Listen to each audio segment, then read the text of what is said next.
اعوذ بالله من الشیطان الرجیم. بسم الله الرحمن الرحیم. الحمد لله و الصلاة و السلام علی رسول الله و علی آله و اصحابه و من والاه. اما بعد، السلام علیکم و رحمت الله و برکاته.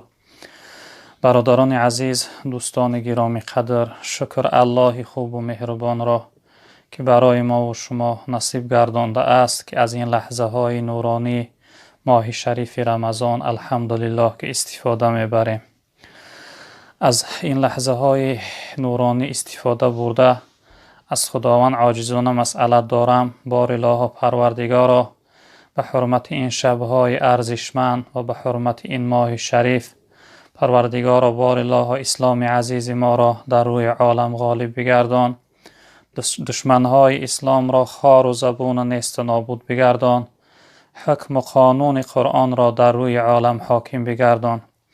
پروردگار بار الله تمامی برادرهای عزیز مؤمن و مسلمانهای ما را از بلاها و آفتها و مصیبتها و مشقتها و از این وباها و دردهای تبابت نشونده در حفظ امانت نگه بدار. پروردگار بار الله وطن عزیز ما را از این وباها، از این بلاها پروردگار در حفظ امانت نگه بدار. پروردگار زودتر این بیماری ها را از وطن عزیز ما و از تمام برادرهای مسافر و مهاجر ما دور بگردان. پروردگار بیماری ها را شفای عاجل کامل نصیب بفرما. شخصیت هایی که از این وبا یعنی بندگی کردن و وفات کردن، اونها را رحمت و مغفرت بگردان و براشون درجه عالی شهادت را نصیب بگردان. پروردگار به فرزندان فرزند صالح عطا بفرما. محبوس ها و زندانی ها را آزادی نصیب بگردان. طالب علم ها را علم نافع و مفید نصیب بگردان. زنها و مادرها و خواهرهای ما را در پرده حیای خودت مستور بگردان. پروردگار بار الله تمام برادرهای مؤمن و مسلمان ما هر امید و آرزو مراد و مقصدی داشته باشند به مراد و مقصد برسان. پروردگار جملگی را خاتمه به خیر بگردان. آمین یا رب العالمین. برادران عزیز، صحبت ما امروز دوامی یعنی جواب سوال های هست که برادرها برای ما فرستاده اند. ان شاء الله رب العالمین از این فرصت ها استفاده برده چند از اون سوال ها را ان شاء الله رب العالمین جواب میگوییم. برادر عزیز سوال کردن که السلام علیکم برادر، من در پریمه خیرسکی کار میکنم. من بسیاری وقت قرآن کریم را بلند کرده کار میکنم. کلینت هایم هم بیایند خب نمیکشم. در وقتی کار هم گوش میکنم هم گپ زنم میشود. خب برادر عزیز بزرگوار، وقتی که شما در وقتی کار کردن یعنی ثبت و یعنی صدای قرآن گذاشته باشه، اگر البته گوش کردن برای شما واجب است. شخصیتی که در تلفنش یا اینکه در این یعنی نوارها و در این چیزهایی که دیسک هایی که هستند وقتی تلاوت قرآن گذاشت، اگر گوش نکرد و به اهمیتی کرد البته گناهگار میشه، چون که خداوند در سوره اعراف آیت 204 میفرمایند که و اذا قرئ القرآن فاستمعوا له و انصتوا لعلكم ترحمون. صدق الله العظیم. و هر وقتا قرائت کرده شد قرآن، بس شما گوش اندازه یعنی قرآن گوش کنه و خاموش استه. یعنی که وقتی که قرآن گذاشته شد، قرآن تلاوت کرده شد، برای انسان ضرور است، لازم است که یعنی خاموش استه و تلاوت قرآن گوش کنه. شخصیتی که یعنی خاموش نه استاد و گوش نکرد البته روی شخصیت گناهگار می شود. در صورتی که شما با هم دیگر صحبت میکنه و گپ میزنه، بهترش تلاوت قرآن خاموش کنه و بعد از اون صحبت کنه. اگر گوش کننده باشه ضرر نداره. در وقتی کار کردن هم انسان تلاوت قرآن یعنی گوش اندازه و هم کار کنه براش معنی نیست. اما وقتی به اهمیتی داد و گوش نکرد، در این صورت البته گناهگار میشه، چون که گوش کردن تلاوت قرآن این واجب است. خب برادر عزیز سوال کرده است که السلام علیکم، در همین وقت ما نماز جمعه را چه خیل خوانیم؟ به واسطه آنلاین خوانده می شود یا اینکه خب نه؟ به ما فهمانید. ما نماز پیشین خوانده می شود. خب خداوند علم شما رو بازم زیاد گردن. آمین. خب برادر عزیز، نماز جمعه را به طریق یعنی اینترنت ها، به طریق آنلاین اینها خوانده نمی شود، چون که ویها در کم جا هستند. در این شب و روزی که ما قرار داریم، یعنی شخصا ما در شهر یعنی در حکومتی روسیه هستیم، در مسجدهای اینها نماز جمعه خوانده نمی شود. البته از گردن ما نماز جمعه خواندنش ساقط است. ما پیشین ها را در خانه ها هم در وقت پیشین جماعت میخوانیم. یعنی که من و شما باید که نماز پیشین خوانیم، چون که در این شهرها یعنی نماز جمعه در هیچ یگان شهرش نیست. یعنی انسان هایی که اگر در دیگر شهرها هم جمعه بخوانند، اگر به طریق آنلاین و اینترنت اگر یعنی تماشا کرده شود و اونها اقتدا کرده و نماز جمعه خواندن ما درست نیست. برادر عزیز بزرگوار، ما پیشین میخوانیم. خب برادر عزیز سوال کرده است که السلام علیکم دوملای عزیز، در وقت پاشیدن عطر و دوخی در وقت نماز یا روزه خب روزه میشکند؟ خب لطفاً یگان خب توصیه میدادید. روزه را نمیشکند دوخی شپیدن برای انسان در یعنی ماه رمضان روزه را نمیشکند، اما دوخی را نزدیکی دماغ آورده چقدر انسان اگر بوی کند یعنی بو کشد و یعنی حلاوت برد، در این صورت روزهش مکروه می شود. اما در بدن دوخی شپیدن در روزهای رمضان یعنی که درست است. برادر عزیز بزرگوار،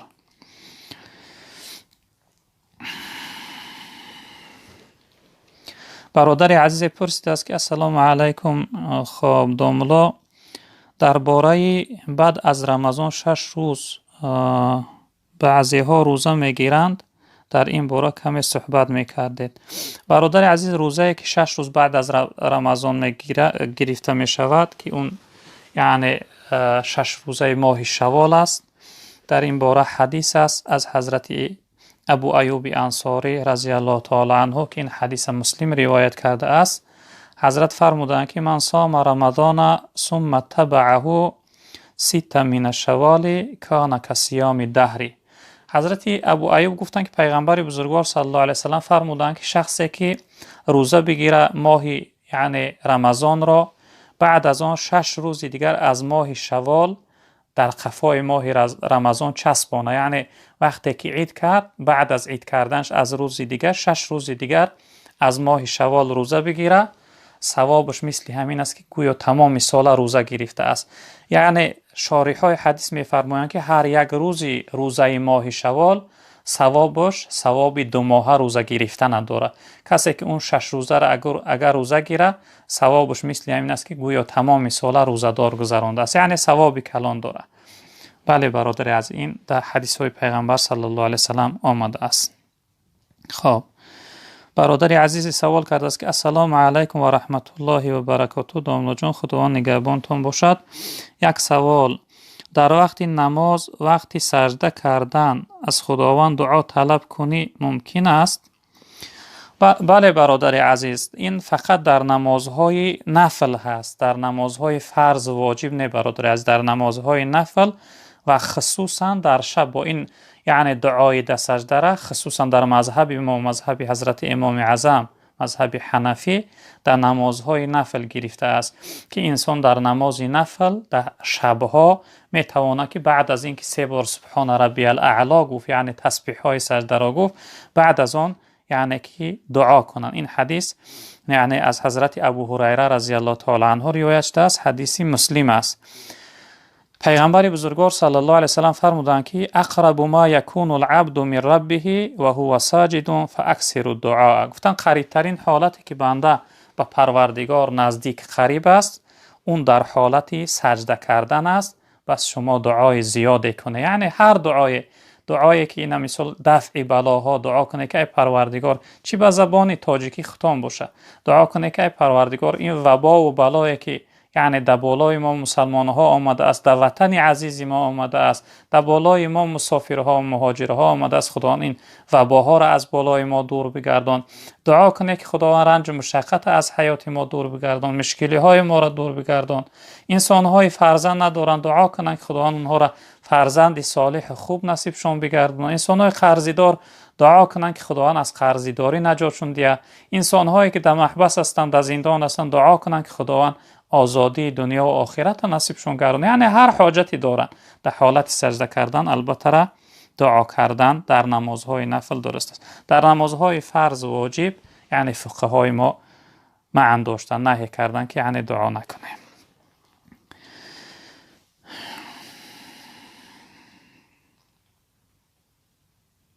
برادر عزیز سوال کرده است که السلام علیکم و رحمت الله و برکاته. خب یک سوال دارم. سوال این است که ما فهمیدیم که یک سوره هست که با خواندنش دجال انسان را نمیبیند. برادر عزیز بزرگوار، این چیزی که شما گفتید در حدیث پیغمبر صلی الله علیه وسلم آمده است که خب شخصیتی که 10 آیت ابتدای سوره کهف را کدام انسانی که حفظ کنه، یعنی از یاد کنه و دایم قرائت کنه، یعنی دایم در خواندنش باشه، او انسان یعنی از فتنه و از اون فریب دجال خداوند نگه می‌داره، حفظ میکنه. این حدیث حضرت ابی دردار روایت کرده است، حدیث مسلم است. پیغمبر بزرگوار صلی الله علیه و سلم گفتند که من حفظ 10 آیه من اول سوره الکهف عصم من الدجال.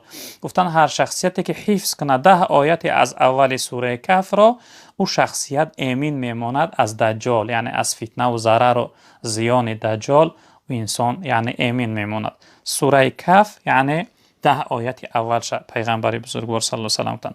البته این در حدیثی که است در صحیح مسلم است از حضرت ابی دردار رضی الله تعالی عنه روایت است. بله برادر عزیز.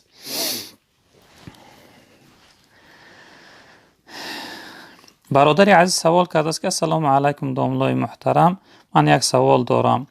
هر یک نماز قضایی در اذان گوییم یا یک بار گوییم؟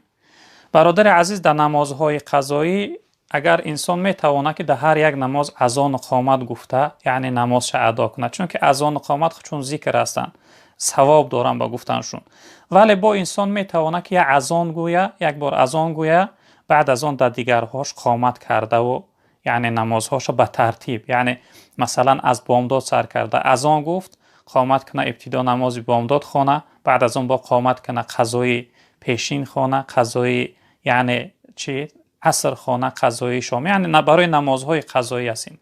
در نمازهای وقتی در هر یک کدامش اذان گفتن سنت مؤکد است. در نمازهای قضایی میتواند انسان که با یک اذان دیگرهاش در قامت گفته یعنی نمازهاش خواندن گیره.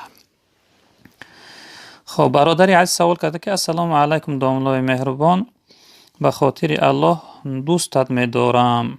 خب در سجده 3 بار سبحان ربی الاعلی گویی یا زیاد بگویی یگان خب خطاگی نیست. در حق من دعا کنید، 7 ساله که بیمار است. پروردگار بزرگوار به فضل کرم شما را برادر عزیز بزرگوار شفای عاجل کامل نصیب بگردانه و خداوند سلامت دنیا و آخرت باشه. پروردگار زودتر براتون شفا نصیب بگردانه.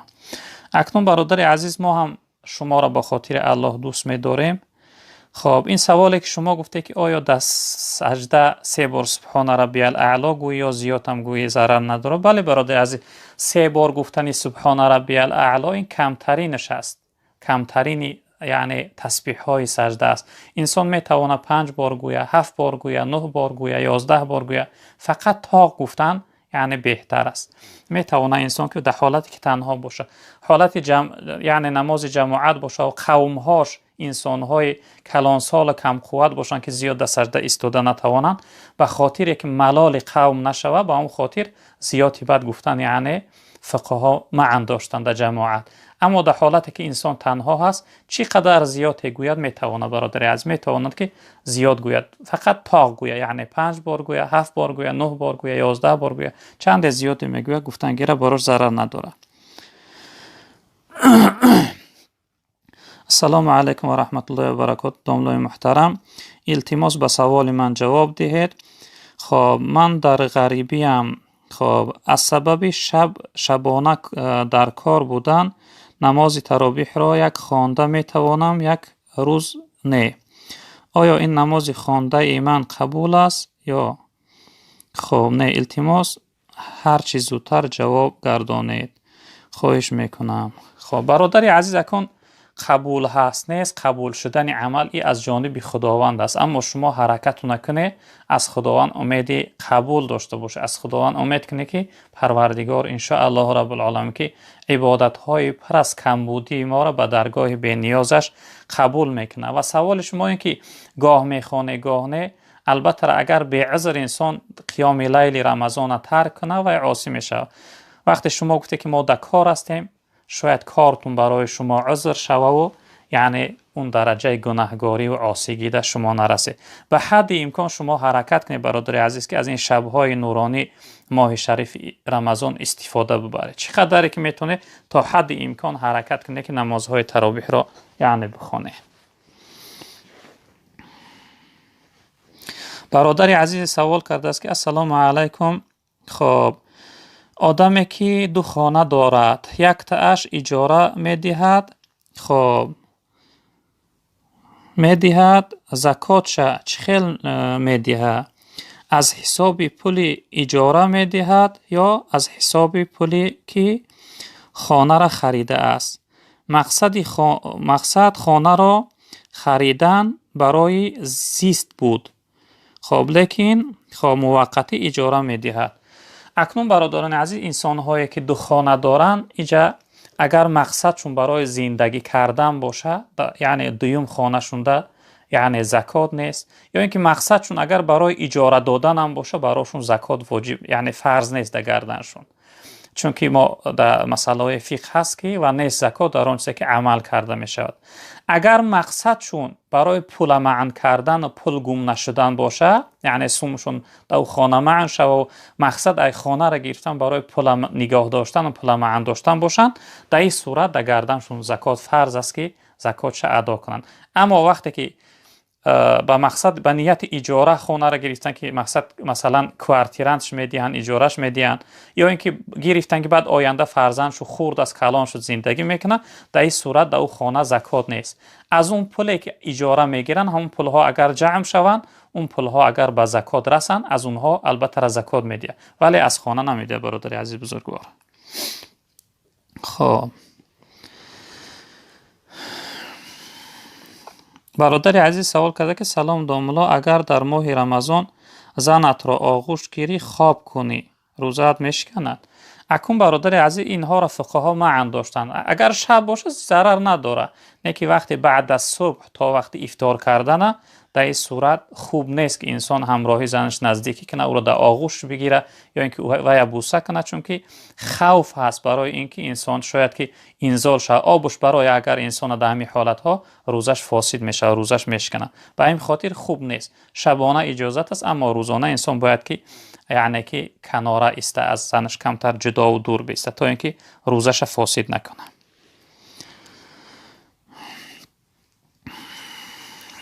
برادر عزیز سوال کرده است که السلام علیکم داملا، سوال ما این چنین است: وقتی زن گیری زنت نادختر باشد، در این حالت ما چیکار کنیم؟ داملا التماس جوابش را انتظار ما.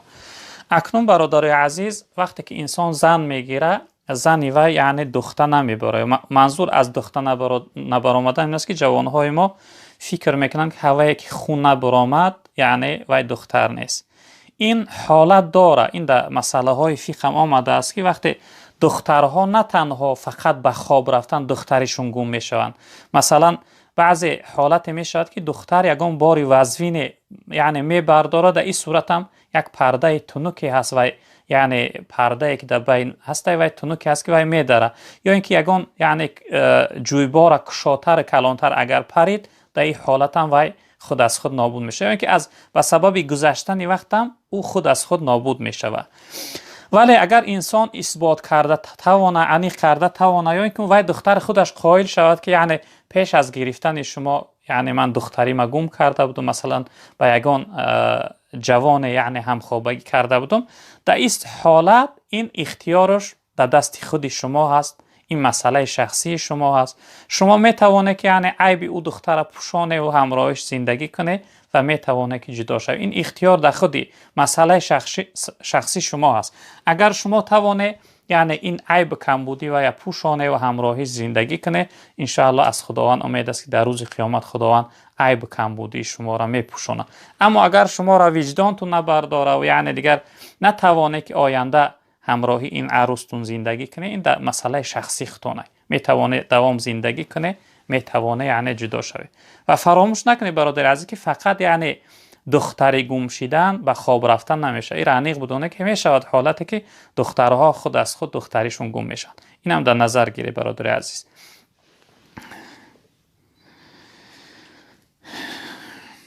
اینجا برادر عزیز سوال کرده که السلام علیکم و رحمت الله و برکاته. دامنای عزیز، درباره نماز شب قدر کم ترک معلومات میدادید. تشکر زیاد. برادر عزیز، نماز شب قدر نماز مخصوص نداره. بگیم یگان نماز مخصوص داشته باشه که خوانده شوه نداره. ولی نمازهای نفل زیادت یعنی زیادتر انسان باید حرکت کنه در اون شب خانه. حتی عزیزای خدا، دوستای خدا گفتن که اکثر یعنی از همون عارفا و دوستای خدا در شب قدر حتی تا 100 رکعت نماز میخواندن. اما انسان چقدر که از دست میآید، شرط نیست که انسان 100 رکعت نماز بخونه. چقدر نمازی که از دست میآید یعنی زیادتر نماز بخون در شب قدر، ذکر داشته باش، تلاوت قرآن داشته باش، توبه و استغفار داشته باش. یعنی که شب قدر شب اجابت دعا و شب یعنی چی هست؟ ذکر هست. اما نماز خاص برای شب قدر معین نشده است برادر عزیز بزرگوار.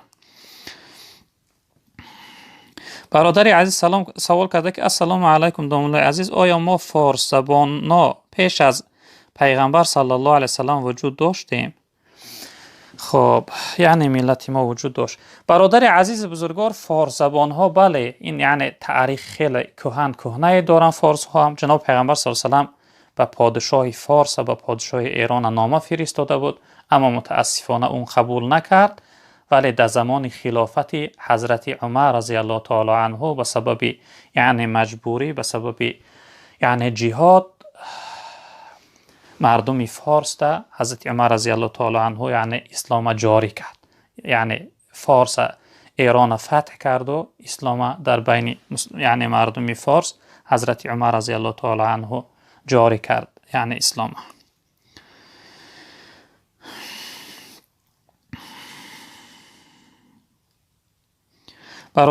برادر عزیز سوال کرده السلام علیکم دامنای محترم، آیا سیاره و نصیبه نام های کتابی هستند یا نه؟ برادر از اینها نام های فارسی هستند، نام های تاجیکی هستند. سیارش یعنی ستاره می شود، یک معنای ستاره را داره. نصیبش این از نصیب گرفته شده. از هر نام های تاجیکی هستند برادر عزیز بزرگوار. برادر عزیز سوال کرده که السلام علیکم دامنای محترم، آدمی که کسل قند داشته باشد روزه گرفتن جایز است؟ اکنون انسانی که کسل های قند دارند، کسل یعنی قند، این کسل ها بسیاری وقت تشنه میشده بودن و آب می نوشیدن. این یعنی وابسته به خود همون شخصیت کسلی هست. اگر طاقت کنه و روزه گرفته توانه براش بهتر است. اما اگر نتوانه، برای چنین بیمارها یعنی خداوند در قرآن رخصت داده است، انسان‌های بیمار رخصت داده است، می توانند که روزه هاشون خورن. اگر جوان نیاش باشن تا آخر حیات، چند ساله که روزه ها را خوردن، بعد در آخر حیاتشون وصیت میکنن که یعنی فدیه های من ادا کنه که این سال من روزه گرفتن نتوانستم. اما اگر پیران سال و کلان سال باشن، می توانند که در حالی یا خودشون یا فرزنداشون فدیه روزه شون ادا کنند. در هر یک روز روزه شون مثل صدقه فطر برین، مثلا 200 روبل روسی در هر یک روز روزشون ادا میکنن و روزشو از کلش ساقط میشه اگر کلان سال باشن. اما جوان باشن، جوان ها فدیه نمیدین، چون که از خداوند امید است که آینده خداوند برای اونها شفا میده، اونها سعادت میشوند و میتوانند که قضای روزه هاشون بگیرن. به این خاطر برای جوان ها اجازه نیست فدیه دادن، برای انسان های کلان سال است. خب برادر عزیز بزرگوار اینجا سوال کرده است که السلام علیکم. خب اکا جان، من 2 دختر دارم، سمیه و نازیه نامشان، اسلامی هستند. دخترم نماز خوان دائم خب نماز خوان. اینجا دو دختر دارم، نامشون سمیه و نازیه بوده.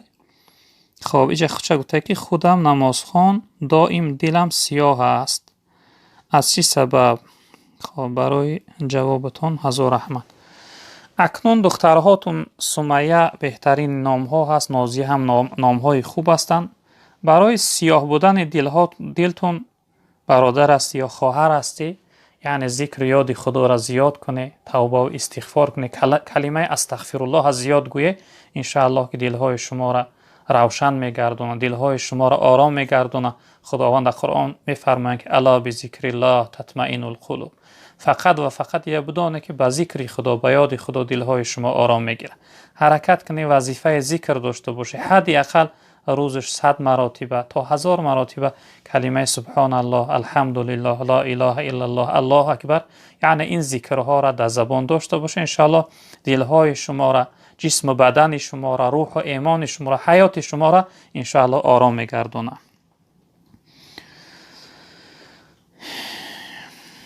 چه برادری عزیز سوال کرده که السلام علیکم دوملا، درباره خب وسواس کمتر میگفته، چیکار کنیم؟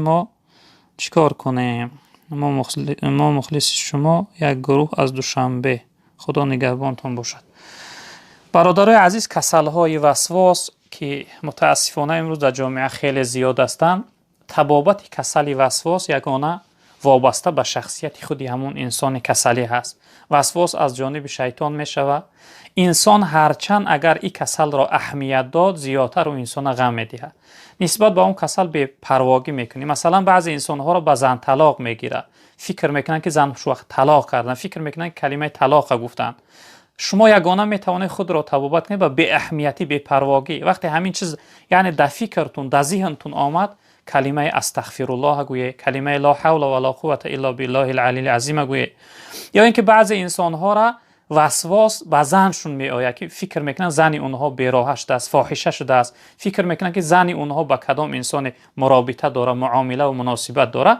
فقط یگانه تبابت این به بی‌پرواگی است. بعضی انسان ها را به طهارت میگیره، وقتی طهارت میکنن فکر میکنن کدام سرشون محس نکشیدن، کدام اعضایشون ترک کردن. فقط بی‌پرواگی میکنی برادر عزیز، زودتر و تیزتر این کسل میتوانی از بدن دور کنی. نباشه هرچند اگر اهمیتش دادی، هرچند اگر زیاد فکرش کردی، این کسل زیاد شما را غم میده. به این خاطر بهترش همین است که شما حرکت کنی، همیشه پاکیزه باشه، پای به طهارت باشه. هر وقتی که همون یعنی فکر، همون چیزی بعد در ذهن شما، در فکرتون آمد، در حال استغفر الله، لا حول ولا قوة الا بالله العلی العظیم، اعوذ بالله من الشیطان الرجیم، بسم الله الرحمن الرحیم گویه. و سوره 4 قل یا قل اعوذ برب الفلق، قل اعوذ برب الناس، این 4 قل خوانده در دست خود شوف کنه، در بدن خود، در هر جایی که دستون میرسه یعنی بماله. ان شاء الله رب العالمین در مدت اندک خداوند این کسل وسواس از شما دور میگردونه. خب برادری عزیزی سوال کرده که السلام علیکم دوملا، خب همسری اکای من بدرفتار است، من برای لباس تنگ پوشیدنش خب مانع او می شوم، ما با هم قهری هستیم. خب نگاه اسلام برای این عمل من چیست؟ الله نگهبان باشه. سلامت باشه برادر عزیز. خب اکنون وقتی که شما یک بار و دو بار یعنی ینگتونه، کلینتونه، زنی برادرتونه گفته، وقتی شما گپ شما را گوش نکرد، دیگر شما یعنی برای او چیزی نگویه، فقط برادرتونه توصیه ده، برادرتونه یعنی گویه که همسرش نگاه داره و شما برادر عزیز قهری نکنه، چون که قهری کردن در شریعت اسلام حرام است. هرچند شما با وی قهری استه و از او دوری گیره، او شخصیت یعنی مثلا اون ینگتون این کارا برقصد زیادتر میکنه. شما هرچند با او نزدیک باشه و با او همگپ باشه، انشالله با میتوانه که سری راهی وی گیره، یا اینکه وی یعنی از روی شما شیده کمی رعایت میکنه. به همین خاطر قهری نیسته، چون که قطع صله رحم میشه، در شریعت معنی نادرست است. به همین خاطر با او یعنی شما صحبت کنی، مجبور با وی گپ زنه، هرچند با وی گپ زده و نزدیک شده، انشاءالله که وای سبب زیادتر شما میتوانید که وای از این کارش منع کنه. اما اگر وای گوش نکرد، در این صورت شما گناهگار نمیشه، برادر شما جوابگر است، برادر شما گناهگار است. برادر عزیز، خب اینجا به فکرم که یک خواهر اسلامی است، سوال داده است که سلام داملای عزیز، التماس در حق فرزندان من دعا کنید قرآن خوان شوند، مثل شما داملو شوند. نام بچه‌ام عبدالله و محمد، نام دخترم مدینه. التماس دعا کنید. سلامت باشه خواهر و مادر اسلامی. خب اکنون خداوند بزرگوار فرزندای شما را نه مثل من، بهتر از من خداوند عالم و خادم و نور جامعه بگردانه. دوستای خدا میفرمایند که هر انسان اگر دعا کنه که پروردگار فلانی مثل من کن، و شخصیت بخیلی کرده است، چون که از هر انسان بهتر وجود داره. به این خاطر ما هم دعاگو هستیم که خداوند این فرزندای شما که بهترین نام دارن، یعنی عبدالله و محمد، دخترچتون مدینه، دعاگو هستیم که خداوند فرزندای شما را بهتر از ما پروردگار عالمی با عمل، خدمتگار دین اسلام مسلمین و جمعیت و نور چشم پدر و مادرشان گردونه. خداوند شما را همراهی یعنی اهل بیتون بخت سعادت دنیا و آخرت نصیبتون گردونه. خب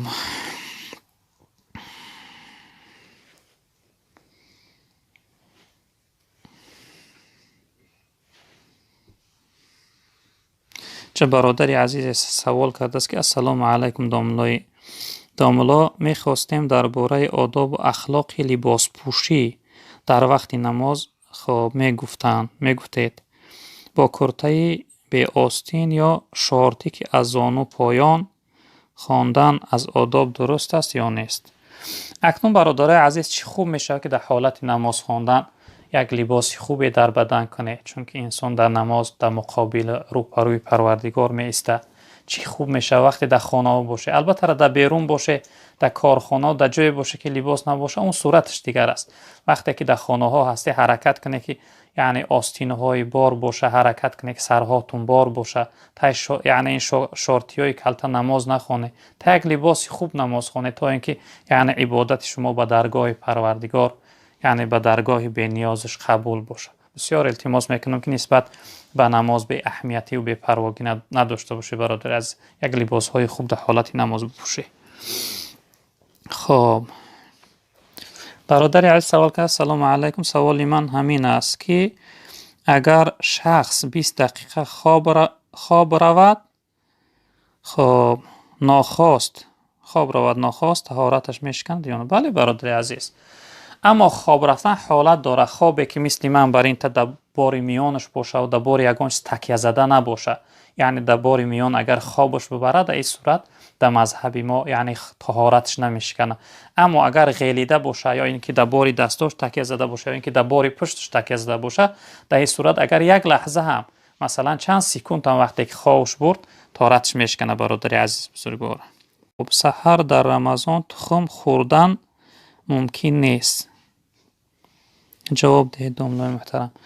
خب برادر عزیز، یکم سوال شما افراهیم، اینا در کتاب ها گرفتن که نام پسر حضرت یوسف علیه السلام افراهیم بوده و معناش یعنی چی میشه ده؟ خب ستاینده بلند. و معنای دیگه گفته که درختی خب بلند بدون شکسته، یعنی که نومی معنای خوب داشته ده افراهیم. این نامی عبرانی بوده، یعنی از همون قبیله و ذریه حضرت یوسف علیه السلام و از ذریه حضرت یعقوب علیه السلام نامی همون مردم بوده. خب سوال دیگرتون که آیا تخم خوردن در رمضان درست هست یا نه؟ راستی که این ما در یگان کتاب ندیدیم، این گپ ها اصل ندارن. ممکن است برادر عزیز بزرگوار هیچ ضرر نداره خوردن تخم. چه برادر عزیزم دیگرش هم سوال داده است، نامشو پرسیده. السلام علیکم داملای محترم، معنای نام پرویز و امیردین و امردین میگفتید. پرویز از پیروز گرفتگی برادر عزیز، به معنای پیروز فاتح، انسانی یعنی غالب، نصرت کننده. امردینش این امر دین میشه، فرمان دین، یعنی معناهای خوب دارن برادر عزیز بزرگوار.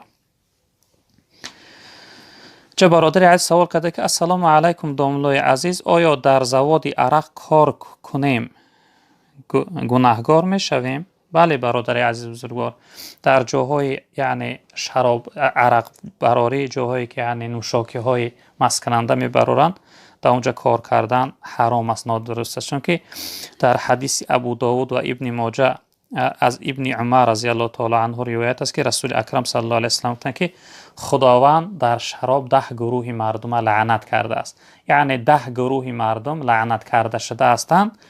اینها کی هستند؟ لعن الله الخمر و شاربها و قاسیها و بایعها و مبتاعها و عاصرها و معتصرها و حاملها و المحمولة الیه.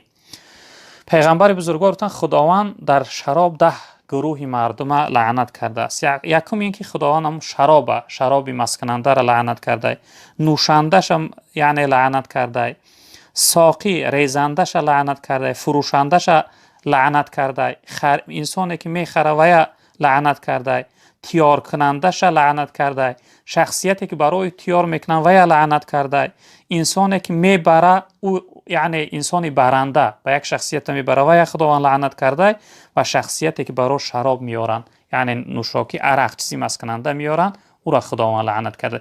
یعنی 10 گروه مردم در شراب لعنت کرده شدند. بله برادر عزیز، در جایی که شراب راستکنی است یا که شراب بری و شرابیاری است، در اون جاها کار کردن معنا نادرست است برادر عزیز بزرگوار. خب برادر عزیز دیگر سوال کرده سلام علیکم داملای محترم، نام من نجم الدین است، معنایش رو میگفتید، الله از شما راضی باشه. نجم الدین این نجم دین میشه، یعنی ستاره دین، یعنی ستاره روشنی دهنده و زیبا کننده دین. معنای خوب داره برادر عزیز بزرگوار. خب اینجا برادر باشه یا خواهر باشه سوال ده که السلام علیکم داملا، میگفتید که نام اهدیه چی معنا داره؟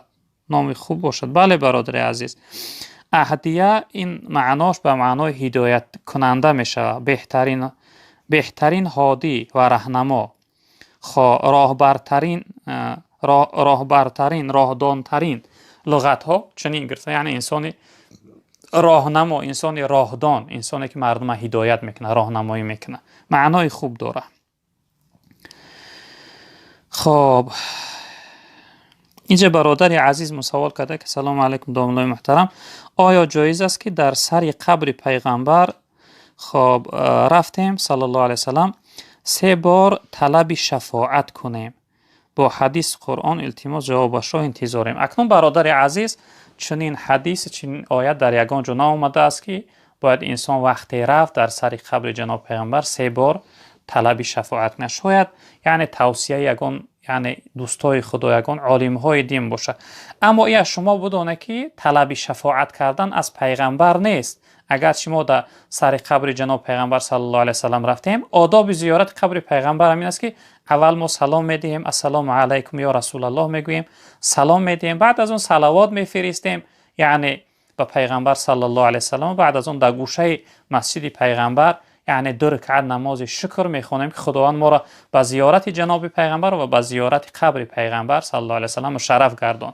یعنی این است انسان حق ندارد که یعنی راستکی به سوی پیغمبر گذشته و یعنی بگه پیغمبر صلی الله علیه وسلم به فریاد من برس، من شفاعت کن. ما دعا میکنیم پروردگارا شفاعت پیغمبر تا برای ما نصیب گردان. یعنی دعا باید این چنین باشه که از خداوند طلب کنیم. یعنی حدیثی که درباره دعای اذان است، جناب پیامبر صلی الله علیه و آله که هر انسانی که یعنی برابر مؤذن باید هر جمله هر کلمه‌ای که یعنی مؤذن میگوید برابرش تکرار کنه و در آخر چی بگوید؟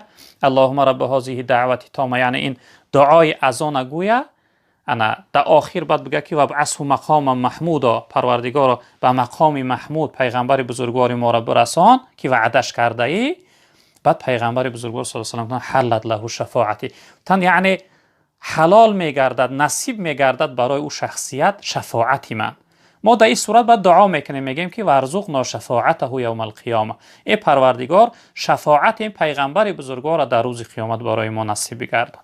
ما از خداوند طلب میکنیم که خداوند شفاعت پیغمبر بزرگوار صلی الله علیه و سلم برای ما نصیب گردانه.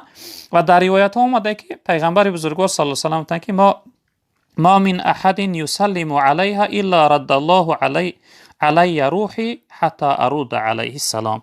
این حدیث ابو داود روایت کرده است، راویش حضرت ابو هریره رضی الله تعالی عنه.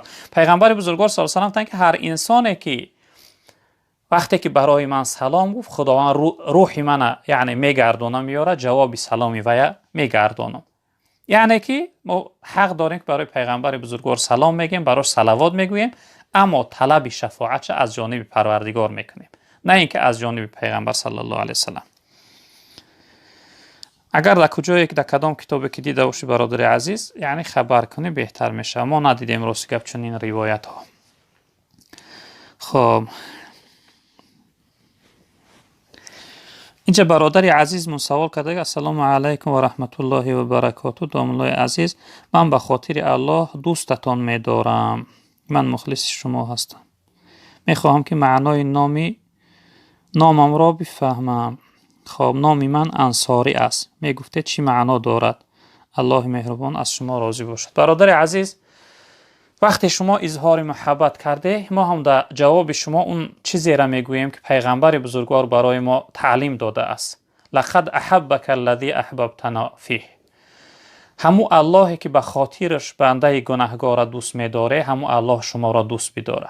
در اصل پیغمبر بزرگوار گفتن وقتی شخصیت شما را دوست می‌داره یا اینکه شخصیتی را دوست می‌داره، برای او بگویه که من تو را به خاطر الله دوست می‌دارم. و در جواب باید ما چی بگوییم؟ بگوییم که همو به خاطر همو اللهی که تو من دوست می‌داری، همو الله تو را دوست بداره. برادر عزیز، دعای من همین است که همو اللهی که به خاطرش بنده را دوست می‌داری، من دوست می‌داره، همو الله شما را دوست بداره و دست دوستیش شما را قبول داشته باشه. و سوال کرده که نام انصاری چی هست؟ کلمه انصار اصل مردمی مدینه را، مردمی که یعنی در یثرب بودن، مدینگی ها را انصاری میگفتند. اینها را مهاجر و یا مهاجر شخصیت هایی که از مکه رفته بودند همراه جناب پیغمبر. انصار، اهل انصار شخصیت هایی که در مدینه بودند. به چه خاطر و یا را انصاری گفته میشد؟ به خاطر که اونها جناب پیغمبر را دستگیری کردند، یعنی نصرت دادند، یاردم کردند، خدمت کردند. جناب پیغمبر همراه اهل اصحاب دستگیری کردند همه جانبه، هم برای اونها جای خواب دادند، هم اونها را از خوراک تأمین کردند، هم در همه حالت غزوه ها در کنارش یعنی قایم بودند، خدمت کردند. به این خاطر یعنی نصرت دهنده، یاردم کننده، به این خاطر اونها را انصار. معنای انصار به معنای نصرت دهنده میشه. برادر عزیز، بهتر میشه که شما نامتون انصار الدین میموندی، یعنی نصرت دهنده دین، بهتر میشه. معنای نام انصار یعنی یاردم دهنده. نام خوب است برادر عزیز، سلامت باشی. خب